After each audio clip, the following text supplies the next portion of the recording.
You know, with the current condition of 2016, Donald Trump being the GOP nominee, celebrities dying left and right, and now the UK voting to leave the European Union, maybe we should just go quietly into the night and let the aliens take over. What do you think, Jeff Goldblum? Does that sound like a good idea? Yeah.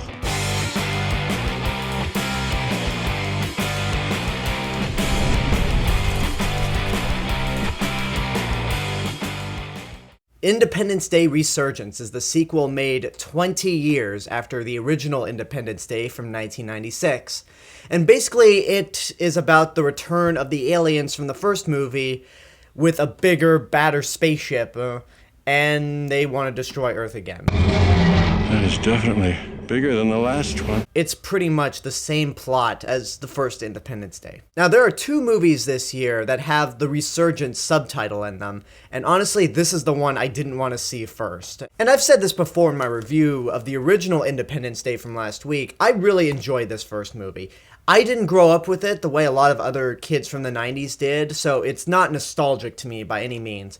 But I can admire it for being a really cheesy, over-the-top, yet entertaining science fiction movie from the 90s. It was pretty much made for the 90s, and it worked back then. Independence Day Resurgence is pretty much what people who don't like the first Independence Day movie describe that movie to me. I see why you people don't like the first Independence Day, because this one, while it wasn't as bad as I imagined it would be, it's not good. But before I get into the bad, let's talk about the good, because I actually did like some things in this movie. For one thing, the special effects are really great to look at. They're not going to change the way we look at visual effects at all. They're just a bunch of shit blowing up. Even though there are too many things going on in the frame whenever it's a giant CG shot, it's cool to look at, mainly the giant mothership this time around, and when Roland Emmerich decides to recreate Man of Steel and pretty much just drop a bunch of buildings onto the ground. Visually, that scene's stunning, and the most of the movie is very good to look at. I also really like the setup for this movie. I think the setup is really cool. Now, to get into the actual plot that I'm not really fond of, but the setup of where Earth is now in the aftermath of the first movie, I actually like. I like the idea how, because we've incorporated alien technology into our own technology, we basically went into the future, pretty much. So 2016 ends up being what people thought 2016 would be in 1986. Or maybe even 1996, who knows. And once again, Jeff Goldblum is very charismatic in this role. He's probably the most charismatic actor in this movie. Even though he does play himself, like he does in most movies. Whenever Jeff Goldblum was on screen, I'm like, okay, I'm enjoying this movie so far. But the rest of it, I could sum it up in three words. Three simple words how this movie is. It's uneventful, it's lifeless, and it's boring. I was actually really astonished how boring this movie was. And because this movie's actually shorter than the first Independence movie, it's just 2 hours, I thought it was going to be a little more fast-paced and exciting, but surprisingly no. It feels just as long as the first movie, even though it's not. One thing that this movie doesn't have is any memorable moments. You have so many iconic moments from that first movie that just don't happen in this one. There's no monuments blowing up. There's no cheesy speech from the president. There's no Will Smith punching out an alien and smoking a cigar.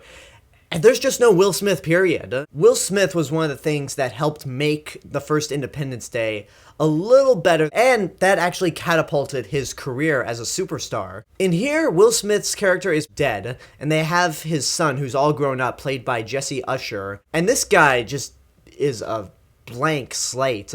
He does not have the charm or charisma that Will Smith had. He's just forgettable. That's how most of the other characters are in this movie. I mean, I like Jeff Goldblum in this movie, but everyone else just doesn't seem to have it in them. Liam Hemsworth still lacks charisma. I mean, I don't dislike Liam Hemsworth. It's just, in comparison to his older brother, he just does not have the charisma or charm that Chris Hemsworth does. Bill Pullman, who I did like in the first Independence Day movie, seems like he just kind of gave up. He's like, paycheck, whatever, I'm just gonna sleepwalk through this role and collect my check. And then Maika Monroe, she's not bad, but she's totally wasted. And for an actress I really like in movies like It Follows and The Guest, It Follows being one of my favorite movies of last year, they just completely waste her talent. Her character really doesn't have much to do at all. One thing that also really surprised me was how the first Independence Day movie was really cheesy, but it was fun. It was admirable for how cheesy it was. It was basically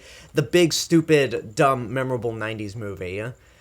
But for some reason, whenever this movie tries to pull in those cheesy moments from the first one and incorporate it into this new one, it feels very forced and out of place. And I think that might have to do with the fact that this movie tries to be a little more serious than it should, which is a really big mistake. One of the things that made the first movie work is that it didn't take itself too seriously, but here it tries to take itself a little more seriously, and it just bombs. So I've said this pretty much the same movie, but one thing that this movie actually tries to do, that I kind of commend Roland Emmerich for doing, is trying to create a mythology surrounding the aliens and trying to create a much larger universe, but all it amounts to is pretty much a setup for Independence Day 3. And also, both movies just aren't that interesting to warrant a big, expansive mythology. Because this is the second movie, and they haven't even bothered to give this alien race a new name, because these are pretty much the same aliens from the first Independence Day.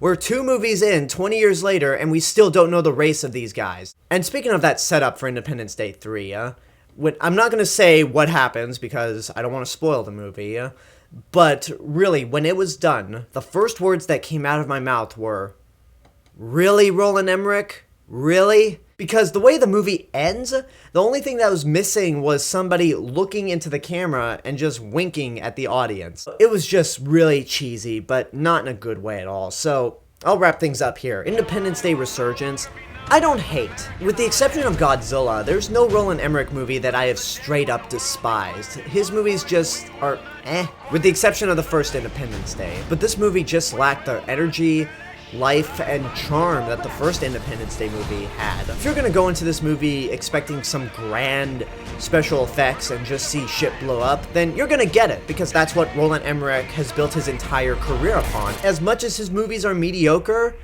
nobody does it better than him. So I'm gonna say this movie is something you should watch at your own risk. If you feel like you have to see this movie, don't pay anything more than a matinee to see it. It's really not worth paying full price admission.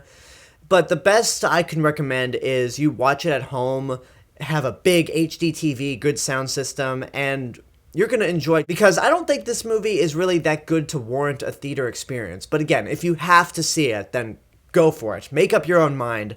But for me, I can't say I was disappointed because I didn't expect this to be all that good. So it was just kind of a little better than I expected, but still, I wouldn't see this again. And that's my review for Independence Day Resurgence. I hope you enjoyed this review. I can't wait to hear what your guys' thoughts are on the movie, if and when you see it. Like, comment, subscribe, share me with your friends. Don't forget to check out my official website. You can go follow me on Facebook, Twitter, Instagram, Periscope, Rift.tv. And if you love what I'm doing, whether it's movie reviews, Let's Plays, or podcasts, you can go over to patreon.com/TheRealMrRobinson and give out a small monthly donation. If not, then you're still getting awesome content. It's just you get a little extra if you do. Until next time, this is The Real Mr. Robinson telling you there's only one.